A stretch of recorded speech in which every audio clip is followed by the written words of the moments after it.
Yo, Kaz, what's up? I like that song. Hey, what's going on? Good. You doing well? Yeah. So we were talking about coins as we were getting into the show. Coins. We're running a little. John's got his own little mint going on there with all his Got you. collectible coins. I What buy. I buy them if I can. you So buy them if you can. Well, that's cool. I've known several people who collected coins. What's going on? I'm going to New York next month for my brother's screening of the film documentary that he did on the Irish and African communities. So I'm cool. excited about that. Right on. Yeah, and you, what's happening for you? You're feeling better, which is Yeah. great. Feeling much better. I mean, we're still weeks away from full recovery. Yeah. Still limited on some of the things I can do. I can't drive Mhm. right Oh, now. really? That's weeks. Well, they're afraid that a lodge may go happen. I don't know. Long And story. And I then wanted to get a massage this weekend, a deep massage. That's a no. I didn't realize no, that. because something could get Yep. loose. So I've today I broke a major. So we're working on the family tree, and we broke some Ah, major stuff there, which is helping with the documentary of the whole and all that kind of stuff, which is kind of neat. And I think we got more information, so we're going to try to see if we come up with another show soon.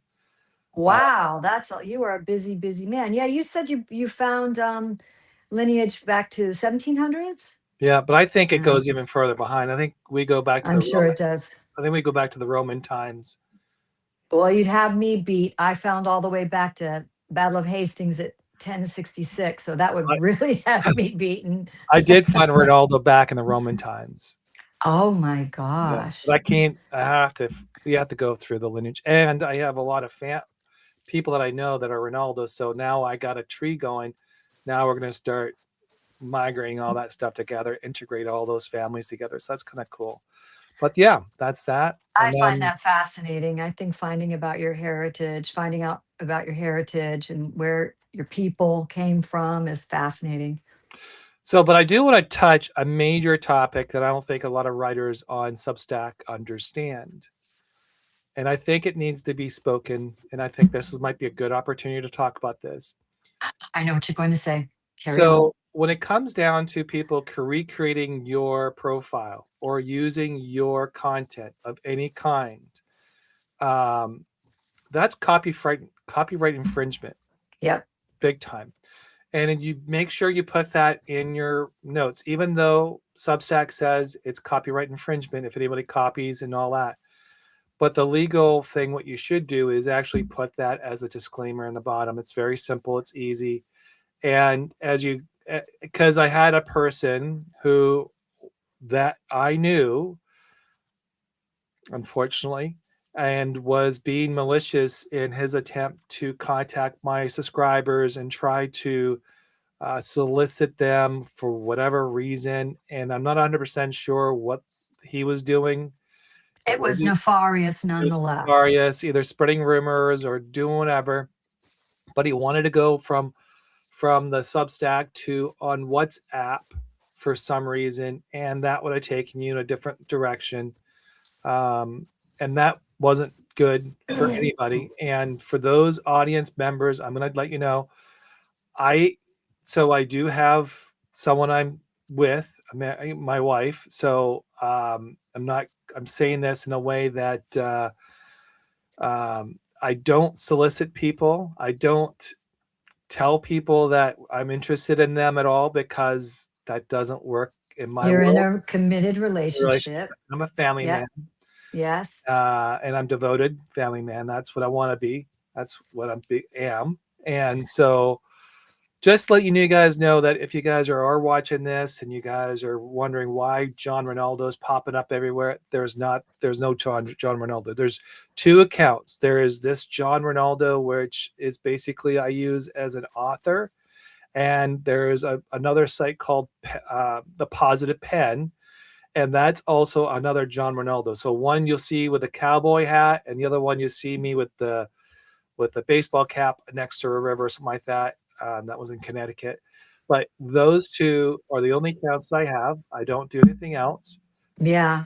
FYI, um, I'm going to let you know that my attorneys are sending a letter to that individual, and because he infringed on the copyrights. So just And it's yours is for this is at J Ronaldo. So right, if anybody solicits people with John Ronaldo spelled out or incorrectly or whatever, trying to impersonate me or try impersonate to, you, and it's extortion, it's coercion, it's just stupid shit. Excuse my it's language. bullying. It's Yeah. bullying. Now you can use any language you So, like. so Yeah. that So I would just want to put that out there for everybody, and I want to make that public because some people think that they could use, and I mean that with everybody. Don't I mean you got AI. Use AI if you're lost with words.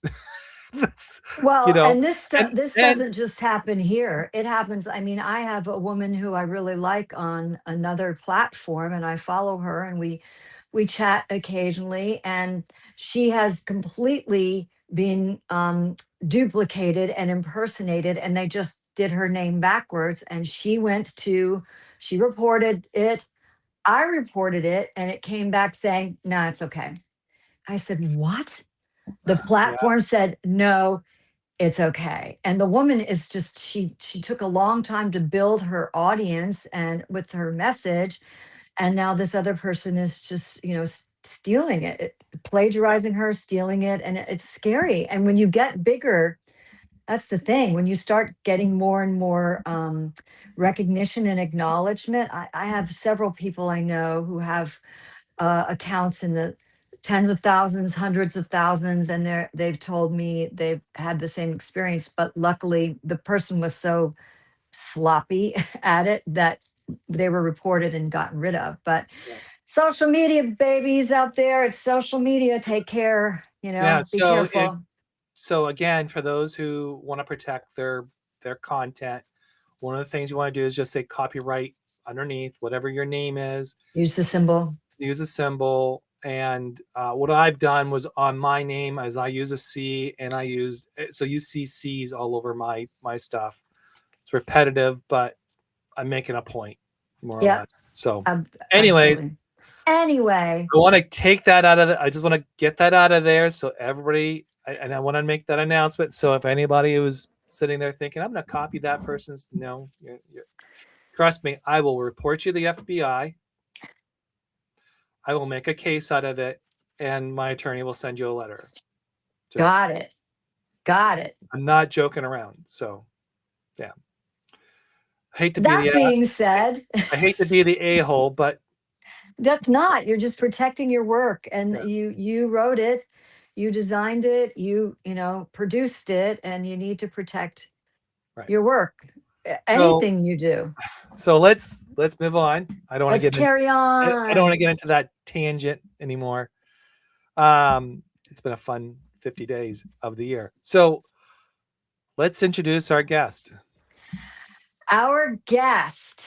Everybody says, "Oh, our guest is one of my dearest friends, and I've known them forever." Well, for me, it's absolutely positively true. Josie DiVincenzo is an incredible talent in many areas. She's an amazing actor on in film and television, on the stage, you name it. She's an amazing director. She actually directed me in a show when we were younger, and it won a it won a festival. She'll remember what it was. But anyway, she has been in some of the most high profile series. She has she's taken stage by storm when she went back home to Buffalo, but I'm getting ahead of myself. Anyway, she's a scenic painter. She's I an think artistic she's painter. As a matter of fact, when my son was born, she painted this incredible rocking chair for him, and he still has it. So I think she knows that. But yeah, we got to just get her on because she's just the bomb. Josie DiVincenzo. Oh God. how about that for an intro? Woo! Wow. Thank you. That's crazy, crazy, crazy great. advocacy. I love you so much, Kaz. Thank you. I love John, you too, so good baby. to see you again. Thank you. What a fun time, and thank you so much for having me here. You're welcome. We're glad to have you. Well, I love the whole bloom where you're planted thing. You said it's on your website, and John picked up on that. And you are the epitome of blooming where you're planted. You started in Buffalo, and we both went to SUNY school together. That's how we met. That's right. Right. Yeah. And where we worked together and studied together, and then after undergrad, you went to United University of Southern California, USC. Yeah. And you got your master's I there? got my master's in drama. Yeah. It's funny. I was listening to the intro and I'm like, who the hell are they talking about? Truly, here I am, chubby little Italian from the north side of Buffalo, New York, and always wanted to be an actor since I was 4 years old. And I walked around the house, ta-da! And my mom and dad were like, who is she? Where is she from? And then one day my mother decided to share with me that, okay, so my sister and brother are 5 and 6 years older than me. And I came, 5 years later, 6 years later. And it was their second honeymoon, and they went to New York City. Yes. And they stayed in a hotel in Times Square. So my mother told me she believed at one point, once I got all involved in theater and everything, that I might have been a ghost from the 3rd District in New York City. I came back in like, hey, I'm ready to go again. Like, ta-da. I mean, our family, nobody performed. We had different people who played like the guitar and a few musicians here and there, but we absolutely did not come from a family of performers or theater people or anything like that, So it really was since I was a tyke, since I was a little kid, And then, yeah, man, I did all the high school plays. Yeah. And then I wanted to go to Fredonia, SUNY Fredonia, because they were and they still are well known for their training program. And 1,000 years later, I ended up teaching there for 3 semesters recently. Amazing. And there, Kaz was incredible. I directed you in Electra. Yes, you did.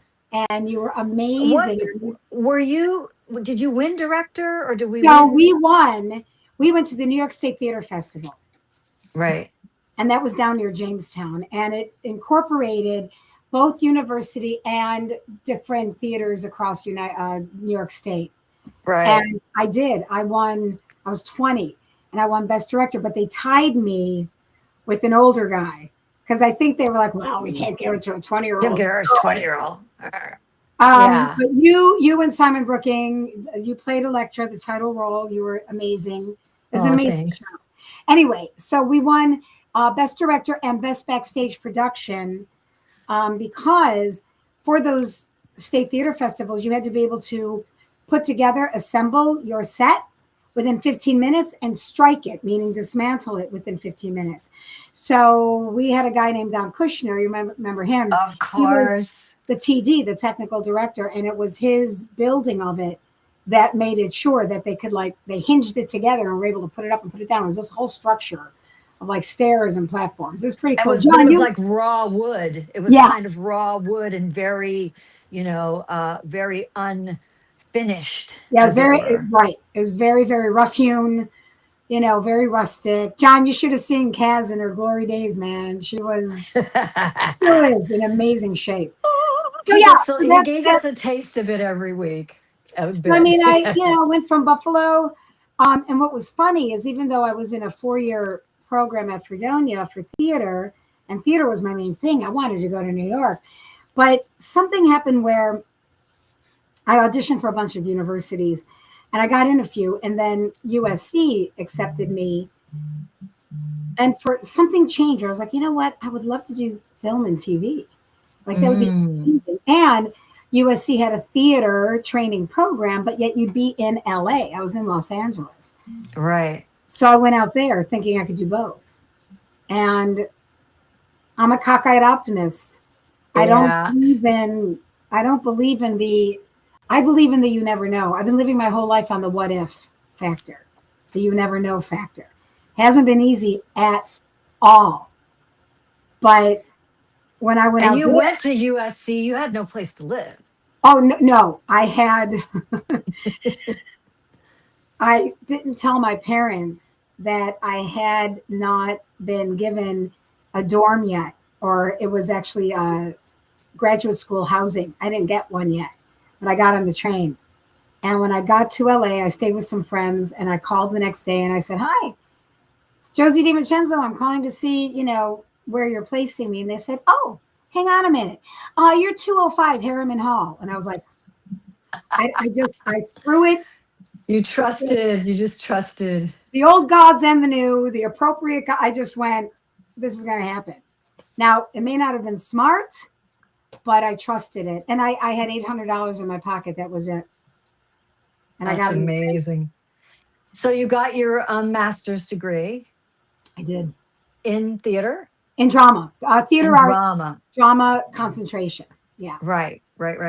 And you stayed in LA. You didn't go back to the East Coast. And then things started happening for you. Yeah. Like I kept doing theater in LA. And I did. Yeah. Look, one of the first theaters I worked in, we just wanted to put up this show. And it was formulated by a guy named JD Roberto, who's really successful right now. You know JD. Yes, and of course. He started a company called Hard Hat Theater Company, and it was a bunch of us from Buffalo and Detroit and all these places that are known for the blue collars. So it was Hard Hat, right? Hard Hat Theater Company. And we started doing all these really cool things like readings in Barnes and Noble of Dr. Seuss and Shakespeare and like all these things. And we decided to rent a theater and do original plays. And they were really well written. JD was the primary writer. I mean, if he ever sees this, he's going to die that I'm bringing this up.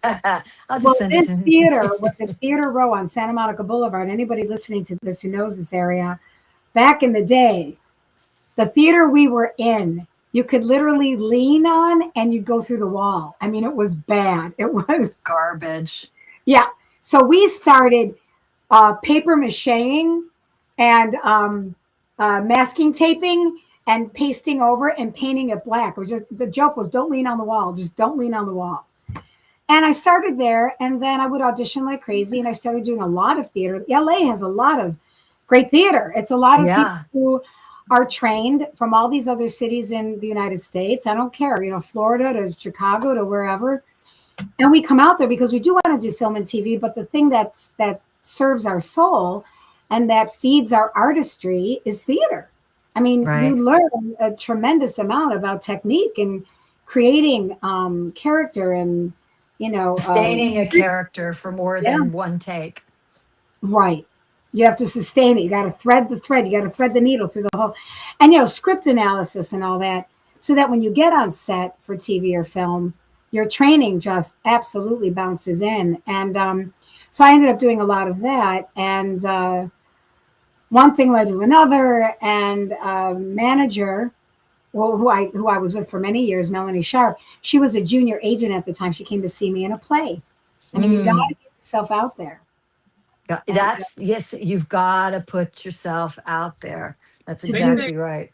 They say that, from what I understand in theater or from actors, a lot of actors go into television and TV and all that kind of stuff, or movies, and they stay there for years, and they try to go from that type of media to theater, and there's a whole learning curve behind that. Yeah, it's because of the prompt, like the improv type things, and especially on theater, because I do watch a lot of theater. Yeah, you can tell that they're improvising when something happens, trying to muddle through, just kind of like say words that don't belong to the script, and they just do that because they just need to get to the next scene. Yeah. So in your experience, is it easier to go from theater to that type of media, or is it true that is when you see that transition, trying people to get into theater, they just bomb? We were just talking about this morning. I was at this amazing brunch with some of the best theater artists in Buffalo, actors, directors, all women. And we were talking about that, where in my experience, because I've had the wonderful fortune of doing both at the same time, the theater training is what's going to save you in film and TV. If you're only doing film and TV and then you need to transition to theater, I have heard from friends of mine who do film and TV first how difficult, and the ones who work hard get there, but a lot of them are sort of shocked into the fact that there's a lot more lines to memorize. You can't stop, take it again. You can't go back. You know, you've got to start at scene one, act one, scene one, and go through and this and that. The brain is not used to carrying that long, sustaining character and story. Where if you do theater first, you learn that it's in your blood, it's in your veins. And what happened with me is I did so much theater first that when I got into film and TV, I was able to sustain the story and where we're going, but it was much easier to memorize because it's a page or two at a time. Even if you have a really big role in film or TV, you still don't have as much to memorize and work on and have to sustain. There's cutting, there's taking it again, there's moving locations. You know, it's a whole different animal. But the theater training absolutely made me what I think made me a better film and TV actor. Mm-hmm. And doing film and TV made me a better theater actor, because then when I go back to theater, the nuances and the little things you learn in front of the camera feed into the nuances you can bring to theater. Where if you're only doing theater, you may not learn those little nuances because you don't learn how to trust small things. I hope I'm making sense. No, you do. Because I see that with comedians. Because like if you look at comedians that go on Saturday Night Live, not all of them make it because they just don't have that memory recall, because their script, they have a heavy comedy is a heavy script when you're doing a stand-up. You're going through and you're trying to hit that punchline, and you're watching the audience, and there's a lot of things the comedian's trying to do to incite laughter or some type of trigger. Right. And Saturday Night Live, when they go to Saturday Night Live, they don't. It's really like a monotone type situation, because now they're just waiting. They're trying to hit it, and they don't. So, but there's a lot of success. I always see successful comedians go from there because they've had a good training background. Yep. And then they go into movies and they're doing all those skits, and most of them are improv big time on screen because they just have that, like Will Ferrell is one of them. Oh, and your favorite Jim Carrey. Jim Carrey. Brilliant. Yeah, brilliant. But that's a craft. I look at that as a theater actor as well. Yeah. Trying to, going on front of TV. And they improv way, way better than big time. And let me just interject and tell you, improv can also be within the actual word you're supposed to say. Yes. You get a script and you stick with those words. It could be the action. It could be the expression. It could be whatever it is. Yeah. That's absolutely right. And there's no more fun thing for me to do on stage than discover new stuff in front of an audience, and your scene partner is right there with you, and now you're both in the jam, and now you're both with each other, and you're discovering it together. And the audience may not know the difference from the night before because they weren't there, and you're staying with the script, you're staying with the story. But that's why improv is so important for actors to take improv classes, because improv doesn't mean you go off script. It means that you're discovering all the other things that are around those words. So you're right. You've got people like Jim Carrey, Robin Williams, who was a crazy, zany, stand-up, and what he did with Mork and Mindy, you name it. But this man, when he did drama, tore your heart out because he understood all the other nuances and how to find all those things because of his ability to improv. Yeah, you bring up a great point. I think it's more of a natural reaction because if you're more like a still type, like Tom Cruise, I don't think he can do theater. That I don't see him doing theater because I can't see him do because I don't think he has. But he's very systematic in his approach to to He's movies. kind of amazing. Yeah, I love him. And he does that great because he does it very this. I can't see him do a theater, not the way he does movies. I don't see that transition there. Well, he's allowed, but with the movies, if I may, he's allowed to do all these things in these movies that he does.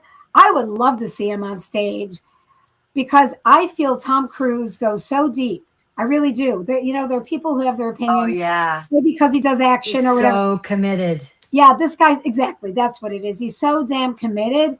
I'd love to see him do theater because I think he would succeed in it because of that commitment. I do. Right. But there are plenty of film actors who will tell you, man, they respect the whole theater thing. Another thing that's like that is one of my very he's not done it. Entertainers on the planet. His name is Alfie Boe. Now it's a long story. I won't get into it, but Alfie Boe, I fell in love with Alfie Boe because he played Jean Valjean in Les Mis at the 25th anniversary. That was back in maybe 2010 or the something. New version? Sorry? The newer version? It wasn't the movie. It was, they did it live. Oh, okay. Yeah. At the O in London. The O, huge place. And I was like, who is this man? That was 15 years ago. I was like, oh dear. Wow.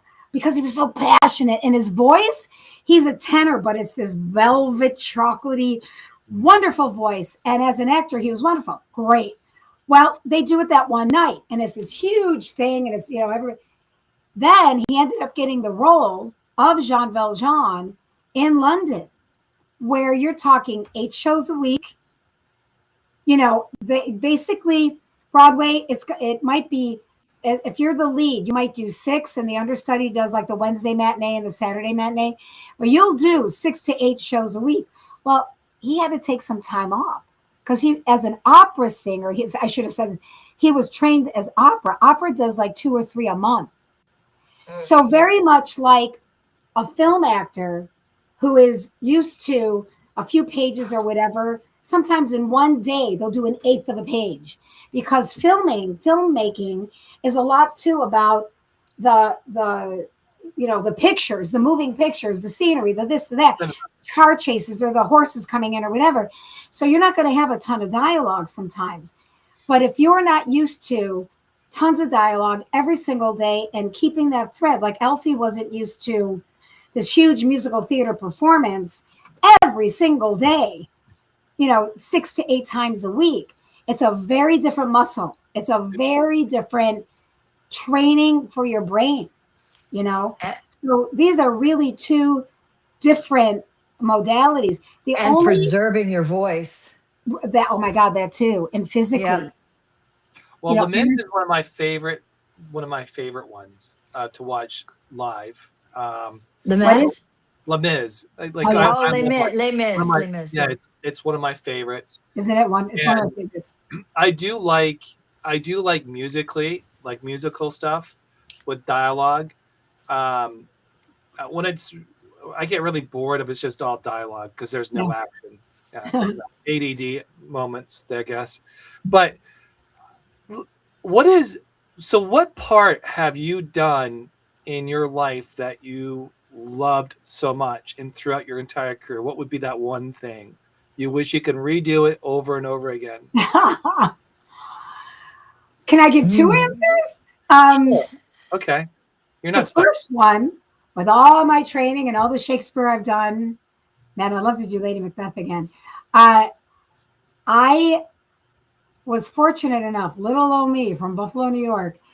I ended up doing badass roles. It's hilarious. When my family started watching me on TV, like Girls with Guns and hitting people and doing that, they were dying because I grew up being the one who doesn't want to argue. I want everyone to get along. I don't want to.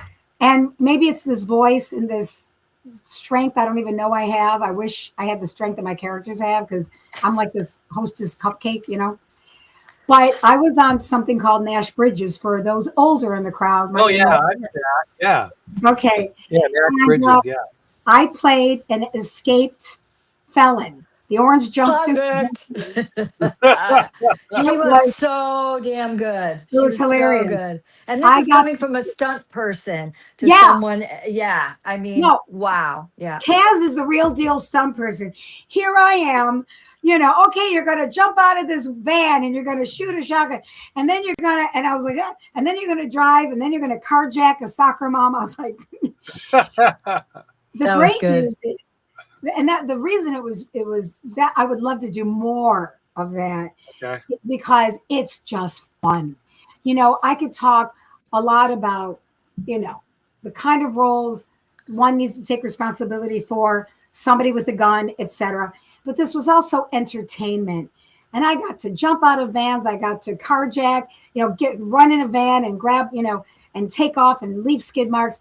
And what was really crazy is when I got there, they gave us like a mini course in shooting guns and giving us guns with half load and full load blanks. I got a fake shotgun, and then they did the CGI of like the smoke coming up, and then I actually got a real one, and I got to hit somebody in the face with the butt of my gun with an amazing stunt guy. And I'm like, I'm not a stunt. Like, well, so they gave us like a mini training a couple days before we shot of shooting and jumping and doing this and that. And then this was great. I was given as a stunt double, Debbie Evans, who is a legendary stunt woman who was stunt woman for Linda Hamilton on all of the Terminators. Oh, wow. Yeah. I was like, now back then she had already done it, but she got the job to do the week at, Nash Bridges. And she saw me working with the gun and she said, and I go, I don't know when they're going to have you in. She goes, no, I'm going to tell them, let you do it. You're doing great. Now that was really amazing because egotistically she could have said, hey, my time. That's what I do. I need to earn my paycheck. So right? Yeah, she's like, no, she's good. Let her go. I was like, you're kidding. Then she had to drive off and do all these things.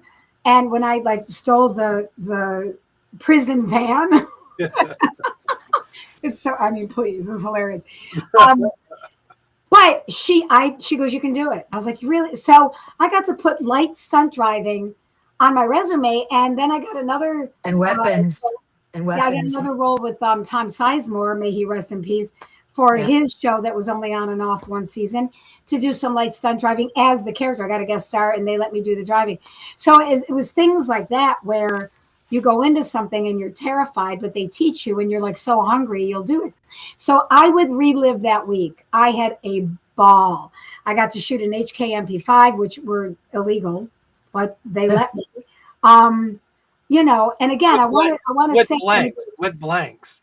Yeah, but blanks can not real stuff. Blank. No, but the thing is that the wad in a blank can kill you. And Bruce Lee's son was killed with a wad, a blank wad. So they are really, really, really dangerous. And I was trained for 2 days. It could have been 2 months of what they stuck in there. But what Kaz is talking about is the minute I had to shoot, we're all ready to go right before action. I've got no gun. The armorer comes up, hands it to you, shows you there's nothing in the chamber, nothing here, nothing there, boo, boo, boo. Here's the safety. I shoot, blanks. And then on the other side, they got a guy shooting glass pellets into the windshield of the car that I was supposed to be shooting at, looking like I'm doing it, Right. Right. Here's John. Oh, hang on. Oh, there you go. I'm sorry. He's back. It's okay. He's gone. He's back. But then the minute you're done, that armorer is right there taking it away from you. Like it was incredibly safe. It was a great, great set. And, I know maybe today's not the day, but I'm aware of all the things that have happened since, including John Eric Hexum, who was years ago. He fooled around with a gun, not knowing that bullet or that blanks can kill you. And then there's, Alec Baldwin and that whole thing. But I'm here to tell you, as an actor who has been given guns, because that wasn't the only one. I've shot guns in a few other things. And the armorers are usually, right before you're shooting, it's in your hand. And the second you're done, it's out. So they were incredibly safe. But that was a lot of fun. And I remember the day when I was shooting, the real shoot 'em up, like the whole thing, we were shooting up the whole street. there were hundreds of people watching. And the first pass that we did, second AD, and they've all got furniture blankets over them and plexiglass to prevent the shells. Protect them. Mm-hmm. And the first AD comes up to me and he's like, "Will you marry me?" Because you didn't cause him any trouble. So, Yeah. But that was fun. Now, if you're going to ask, what would I relive in terms of acting? It's an embarrassment of riches. I've had in theater some really, really wonderful roles. She's an incredibly accomplished Shakespearean actor, too. And that not every, even theater actor, I did not consider Shakespeare to be one of my strengths at all. I was always comedy and musical comedy.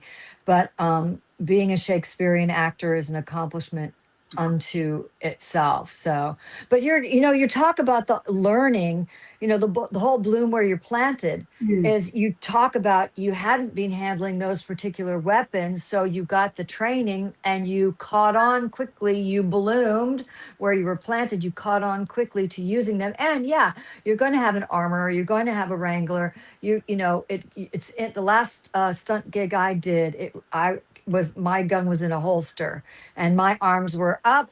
He put it in. We shot the scene. The moment they said cut, it came right out of the holster. Well, actually, I lost the gun because the character in the show grabbed the gun from the police officer I was playing. So, yeah. So, but yeah, they're, in general, on everywhere that I've ever been where a gun has to be handled, I felt really, really safe as the actor, and crew felt safe. The other actors felt safe, which is really, really good. So you did so many well-known shows, and you have so many great stories about. We left school and we all scattered. We were talking about this earlier. We all scattered. Yeah. We lost touch, as it were. Yeah. I was working all over the country, and I ended up training with a casting director.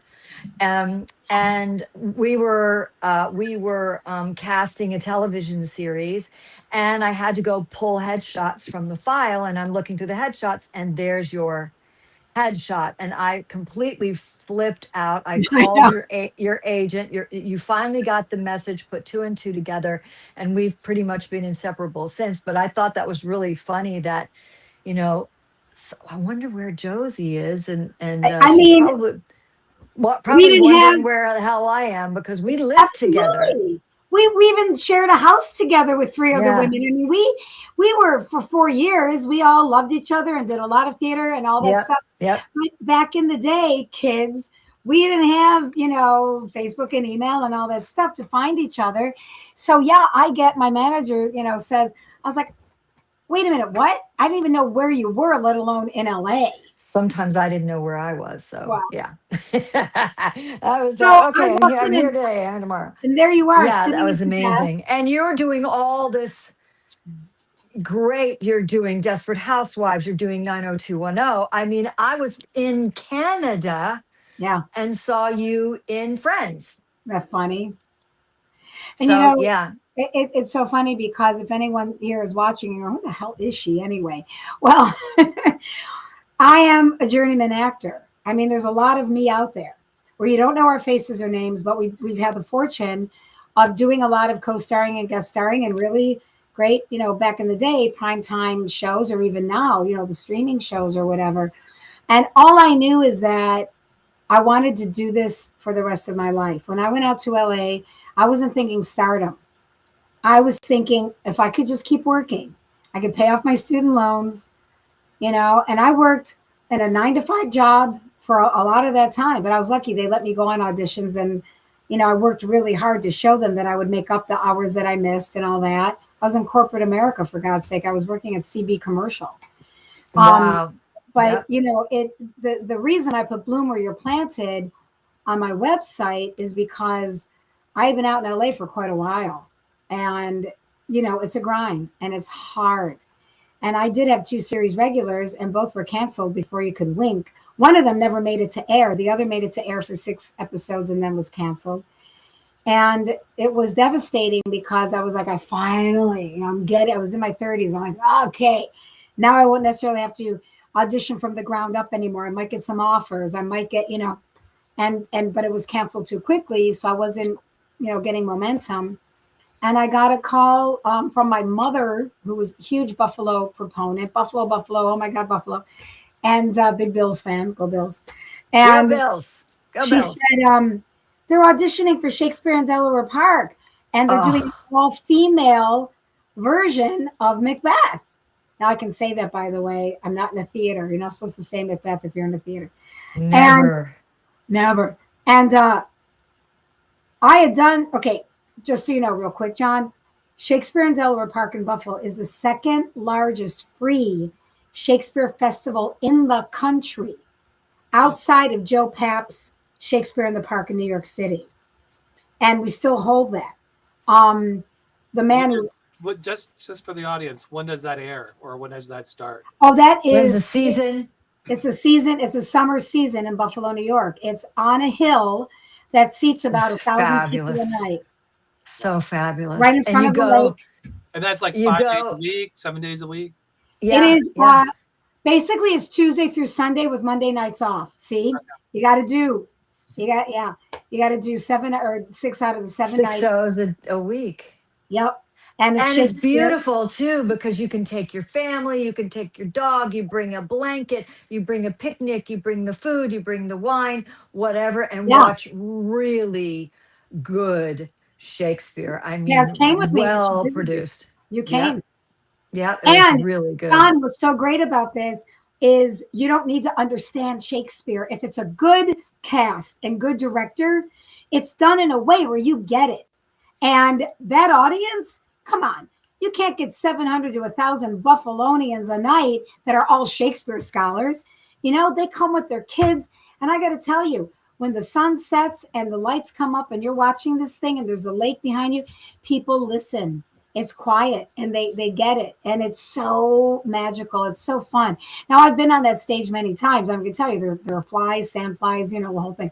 But it's still, yeah. Actually, honestly, I Drunk. was thinking about that. I was thinking Yeah. all the fruit Drunks. flies and all that. Oh, yeah. Yeah. Yeah. And if you have asthma, the heat, the humidity. Oh, and then there's a casino, not a gambling casino, but they call it a casino. It's this beautiful structure not far where they'll have weddings, and they're supposed to start. We're supposed to be done by 10 because then they're going to start the music. And sometimes we go over and we'll hear, we are family when like the whole Hamlet family is dying. That happened. It was hilarious. That was crazy. So, I was offered that audition and I was like, I remember the magic when I left in the 80s and here I am. I'd love to come back for a summer. Let's do it. So I sent a tape back when people really weren't sending tapes, but I did it. And I got the role and I came back and then there's so much happening here. Like I was always of the head of like, you've got to be in LA or New York or you're not making it, Yeah, which is crazy. Making Especially it these days. and success. Yeah. I mean, with all the social media and all the followers, but All the streaming and I'm learning that success and quote unquote making it for me at least was, I want to do my art and I want to make my living doing it and be around like-minded people who are doing it.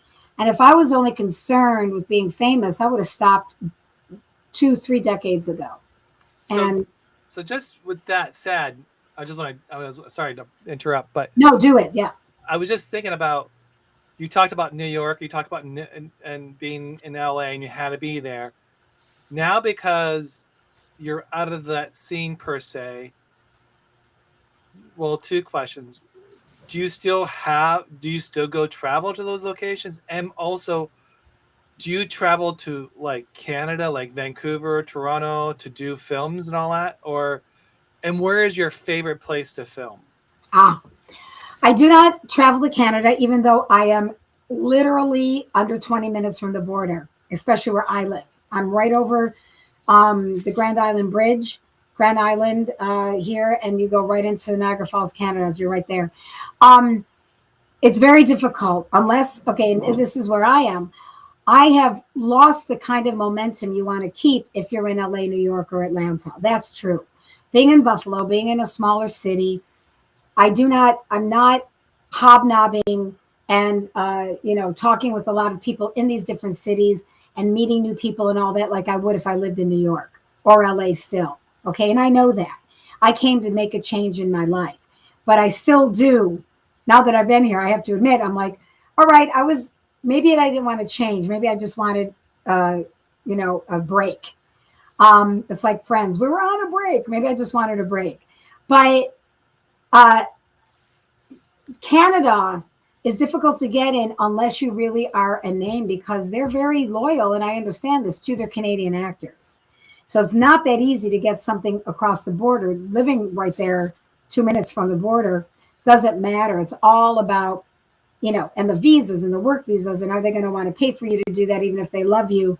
Would they rather get someone who's already Canadian citizen, I am happy to say this summer I did an off-Broadway play in New York. That was fun. That was great. And who did you do it with? And the funny part about it I wish I could have seen it. I was cast and directed by the man who wrote it, who was Ted Lange, who you may know from The Love Boat. He was Oscar the bartender. Oh. And he and I have been buddies all these years because he directed me in a really great, funny play back in LA. He's a wonderful director and Yes. wonderful playwright. And He wasn't a great bartender, though. Say again? He wasn't a great bartender. He'll do cameos now. He actually learned how to bartend. He'll do that cameo where you can send someone a happy birthday from a famous person, and he'll give them recipes on drinks. It's really great. But and Fred Grandy, Jill Whelan. Oh. And here's the thing: Jill Whelan, Fred Grandy, Count Stovall, Christy Ferris. Oh my God, the names are escaping me. All of these people have had theater training. So when you're with them, we just fell right in step with each other. And that was the thing, is back in the day, you'd see, Love Boat or Murder, She Wrote, and wonder who these people are, the TV actors. No, actually, a lot of them have fantastic training and they're excellent actors. But, doing the TV things because it's the gig and it's the money, and they want to be on TV too. And there's a lot to be said about that, But where would be my favorite place? Anywhere that wants me, anywhere that hires me is my favorite place to film. There's probably a place where it's not as. I'm sure New York is very challenging to get in and get out and do the scenes due to its complex, things. Well, so many famous people are doing Broadway, and you're seeing Hugh Jackman on Broadway, and you're seeing all of these very, very famous, what we mostly know as film actors, but actually who do have stage training and theater training, because all these people that came from like London and England and the UK, they were in the theater first. Helen Mirren, all of them, before they went on to doing film, and now some of them doing television. But Broadway is now, there's a lot of competition. Well, because there's more actors, because there's more people on the planet, but there's more competition because it's expensive to produce, and you want butts and seats. You want to fill the seats at the theater every single night. So Hugh Jackman's going to draw. It wasn't like when I was coming up in theater in New York, and I got my first Broadway show when I was 18, but unfortunately it was canceled before I was in the cast. Anyway, you would have people in the chorus, the dancers who didn't even have speaking roles, who worked their way up into having major roles. Most likely people haven't heard Wayne Cilento and Anne Ryan King. That's how Gwen Verdon started out. All those performers is as a dancer in the chorus. But now I don't know if it's as easy. Someone told me, yes, they know people, they're working with people, because a member of my family has a partner who's on Broadway right now. And there are people that are moving up, but I don't think it's as prevalent now. No, you're right about that. And even Carrie Coon, who we may know from many things, The Leftovers and Gilded Age and a bunch of other wonderful things she's done. And she's done a ton of theater. She finally is on Broadway now. And her husband is Tracy Letts, who has written everything on Broadway, and he's done film and TV. And even she said, I finally arrived. And it's because I did the Gilded Age. It's like on television. Yeah. I mean, Meanwhile, on her Netflix. resume is an arm's length of wonderful theater things all around, not Broadway, but all these, you know. And her husband is Tracy Letts, who's this incredible, you know, hugely successful writer and actor. So you're right about that.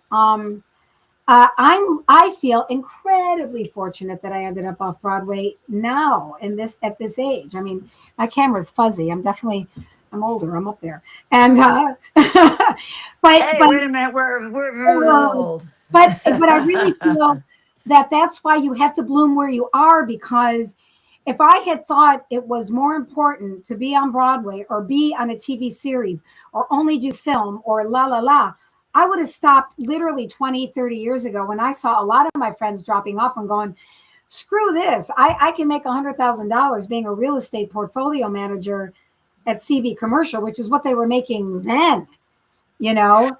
But my heart and soul, this is who I am. Now, am I Pollyanna? No, I get jobs left and right. I was a professor in the SUNY system and the private university system for the past 15 years. You know? And she's won awards of shows she's done in Buffalo. She's done several one-woman shows that were just spectacular. I mean, your move to Buffalo, you really blossomed as a singular actor. Well, You know, that's the bloom where you're planted. I'm not sure, John, going back to your question, that I would be the actor I am now, that I know to be. And I don't mean, all this reviews and everything. I just mean what I know about me and how I've evolved if I didn't come back to Buffalo and do all this theater. Like now I'm ready for any TV show or film, and I would have been back then, but the layers that you learn through just being able to be a well-oiled artist, to do your art. You know, that's why so many people, I know these young people, they come to me, they coach, and in 4 weeks they want to know how to get an agent and go to LA. And, you know, I'm like, ugh. Well, there is a story behind this that's called Acres of Diamonds, where this man goes out and he has a family and goes out and he's looking for diamonds in Africa, all these places, and down South Africa.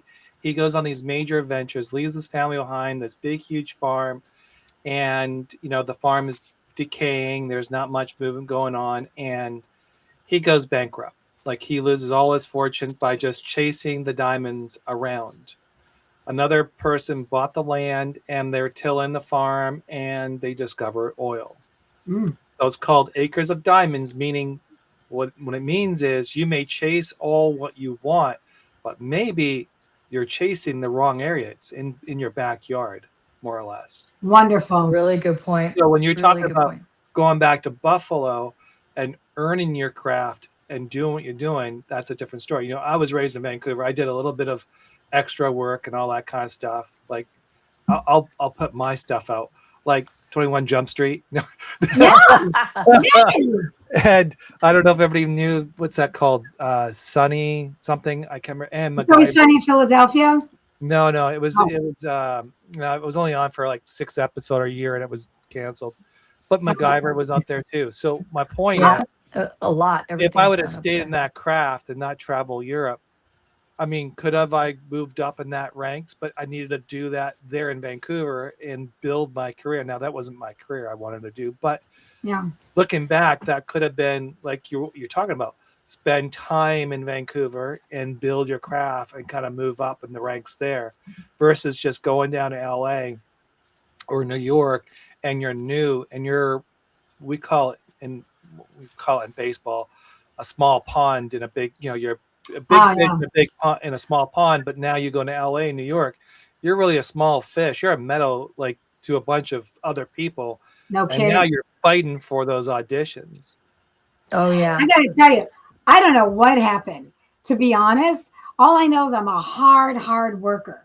I went to class after graduation, undergrad and graduate. I got with Larry Moss, who's one of the best teachers on the planet. One of the best. You know, and I just kept studying and I kept promoting and I kept trying to get, and I did a ton of theater. You know, it's endless. You have to keep going.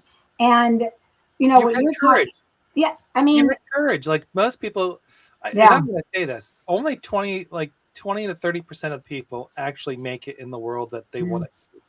The rest, they just want to be handed to them, and they just want to kind of like go and do what they want to do. Not everybody becomes like, you're not going to be a Tom Cruise or like that, but you've got a craft that you're making. You're a support role, from what I understand, and that's a big deal, because there's a lot of plays in that arena. Not everybody can do that. So you have a mixed genre of things you're doing. That's awesome. But people think they just are going to expect to go down the alley and then just get, they're going to be discovered on Hollywood Boulevard or whatever, and that's it. No, what you had to do was took courage. You had to move out there, knock on doors, network. You needed to figure things out. I mean, it probably took you to figure things out, who you trust, don't trust, because you're by yourself. You're trying to figure out weird things. When people take that next step where they say, I'm leaving home and I'm going to move across the country, that takes fucking courage. I don't care who you are. That takes a lot of courage to do that. That's love. Thank you. I mean, that's lovely to hear. And inside my skin, I feel like I was out of my mind and cockeyed optimism. But yeah, I will acquiesce. I will say, sure, it absolutely took a bunch of courage. There might have been a part of me that was like, I doubt it's going to happen, but let's see. I mean, because I was, we can't get into it now because we're running out of time, but there was also this whole, I was short and chubby. What am I doing in the 90s thinking I'm going to be on TV? You know what I mean? And everybody was like this. Yeah. So, and, everything's evolved or whatever, but there was a calling. There was a calling. And I just, maybe the courage came from the need and the desire and the love of it. And the idea that passion. You never know. Yeah. That's passion. Well, we'll just add one more thing about moving out there. I have a son who moved to Vancouver by himself. He crossed Canada and all that. And I told him that was courage. Yeah. And the difference between he and I moved out here by myself. I have no support group. And you did the same thing. You go to LA, you have no support group. None. So whatever happens, you're on your own, more or less. Yeah. He moved to Vancouver. At least he has some support group with family. And that's the difference. When people do that, like I said, it's courage, it's following your passion, it's determination, and it's kind of like burning the bridges and saying, I'm doing this no matter what. And if I fail, I fail. If I'm successful, then I'm successful. But you're not really going to fail because you're learning as you're failing. That's number one. And she did the work. Exactly. When I was producing in Vancouver with the television company that I had with my partner, we would have graduates straight out of Vancouver Film School who maybe their degree was in producing or writing or directing, and they would come to us ready to direct and produce and write. And what have you written? What have you produced? What have you directed that's been, is tangible? Nothing except the final project to get their degree.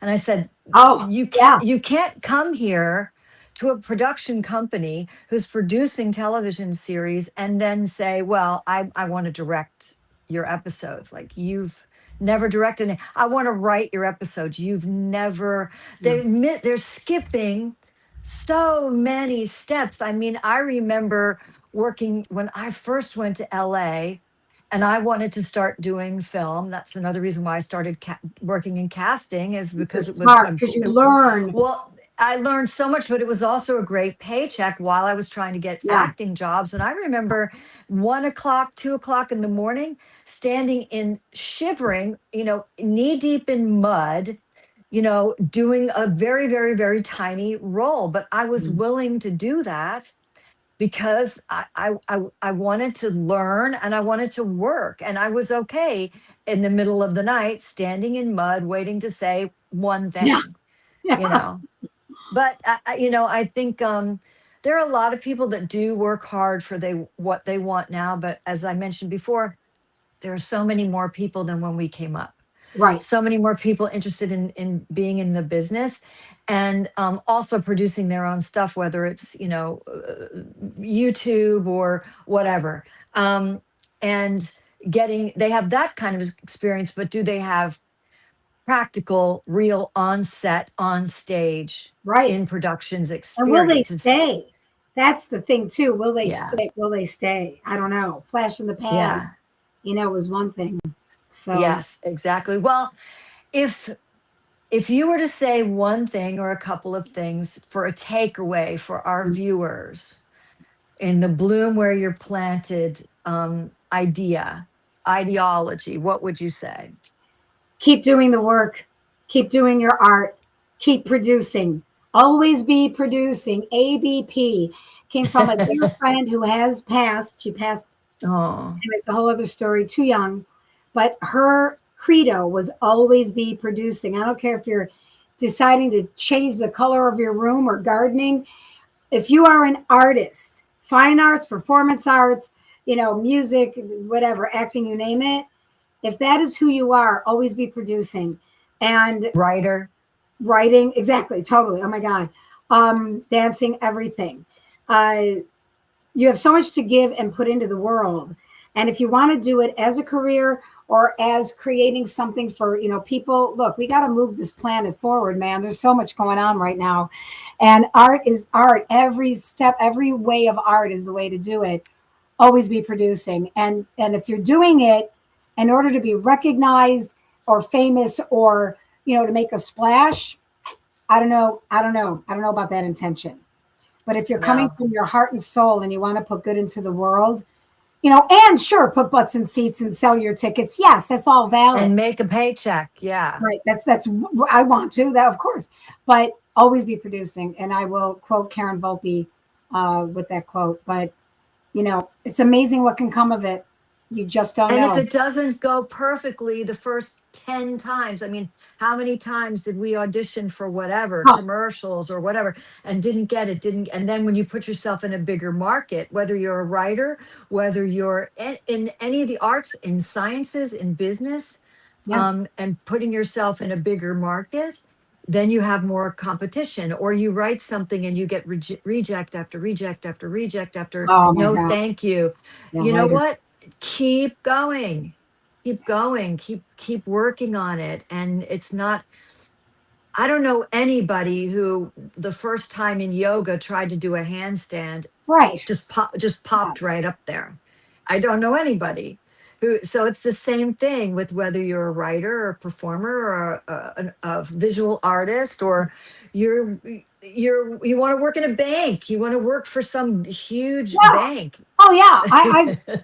I absolutely. Let's not limit it to the arts, but Mm-mm. always be producing and growing and doing what you love and putting it out into the world. You'd be amazed at the tendrils and what comes back to you out of the blue. Yep. Hey, we'd like you to do XYZ, Exactly. One step at Well, a that time. sounds perfect, So, doesn't it? how do people get a hold of you, and what's the best way to get a hold of you? Where can we Um, find you? So josiedivincenzo.com is the website, and you can email me through there. Okay. Yeah. Or And are you? josie@josiedivincenzo.com. And Yep. we can talk for hours. I know you Yep. guys are great. Yeah. Because I had more questions too, but Oh. we can hold off onto that. But Yeah. we really say thank you very much. So, what's your next project? What do you plan on doing next? What's going on? Oh, she's so I- busy. I'm sorry. Well, no. Like, where can people see you? What? I- Yeah. The way my life has gone, I don't know. Okay. I've got personal things going on, all good. But Yeah. we moved my mom. We're selling the house. We're painting. We're doing this. I'm moving, all that good stuff. It's huge. But right now, I don't know if it's going to happen, but I'm looking to be a resident artist, teaching Okay. artist at Shays Buffalo, which is a huge, beautiful performance Huge. venue in Buffalo. So there's that. And who knows, man? The auditions are there, and we're just gonna keep going And your forward. paintings, are they online? Well, no, here's the thing, real quick. I'm actually a scenic artist. So Okay. I do painting for theater and film. Gotcha. So I do drawings, but I don't, like my brother's an amazing artist. He does the canvases. Yeah. All right. Well, She's an incredible artist too. Well, thank you very much for coming. We appreciate you coming on. It was a pleasure. And I'm sure that there was a lot of wealth of information, especially in the arts and theaters and things like that.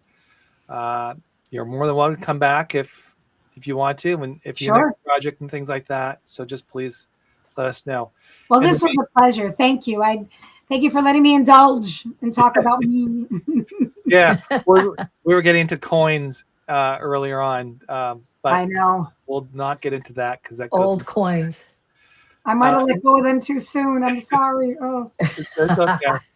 If I find any more, I'm coming to you. I promise. Yes, you are. In the meantime, we want to thank everybody coming on here. We appreciate it. Yes. We're going to have this show up on here in a couple hours. So if you didn't catch the first part of it, you'll catch the whole thing later tonight. Kaz, anything else to the audience or anything like that? Thank you. Thank you so much. This was so fun. And therefore, I am Wait. Kaz. All right. Thank you, everybody. Appreciate it. There you go. Woo. See ya.